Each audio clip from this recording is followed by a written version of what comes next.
ल आज चाहिँ मैले मोन्स्टेरा रिपोर्ट गरेँ। यसको लागि के हालेँ त मैले सोइल मिक्समा, यो चाहिँ धोएर सुकाएको कोको चिप्स हैन, अनि त्यसपछि त्यसमा पर्लाइट एड गरेँ।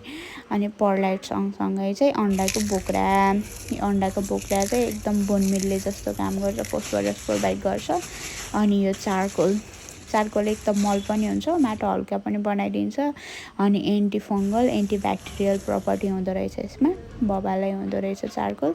अनि यो चाहिँ पाइन बार्क भनेको सल्लाहको बोक्रा, जो जङ्गलबाट बकाइदा खोजेर लिएर आएर यसलाई घाममा सुकाएर मजाले अनि सानो पिस पारेर यसलाई चाहिँ यहाँ मिक्स गर्दैछु क्या मैले। अनि यो चाहिँ भर्मी कम्पोस्ट, अभियसली प्लान्टलाई न्युट्रिसन पनि चाहिन्छ अनि खाना पनि चाहिन्छ, प्लान्टलाई खाना बनाउँ न। अनि यो चाहिँ पिट मस हो, अनि माटो पनि त चाहियो, त्यही भएर जस ठिक्क मात्रामा चाहिँ माटो पनि एड गरेँ। अनि त्यसलाई चाहिँ मजाले मिक्स गरेँ कि हातले मजाले मुछी मिक्स मजा आउँछ। अनि मम्मीले छोडा म गरिदिन्छु भन्नुभयो, अनि ल त नि भनेर। अनि यो चाहिँ वेल ड्रेनवाला कि एकदम हावा खेल्नेवाला पट एकदम मनपर्छ मलाई यो लिएर अनि बेसमा ढुङ्गा हालेर।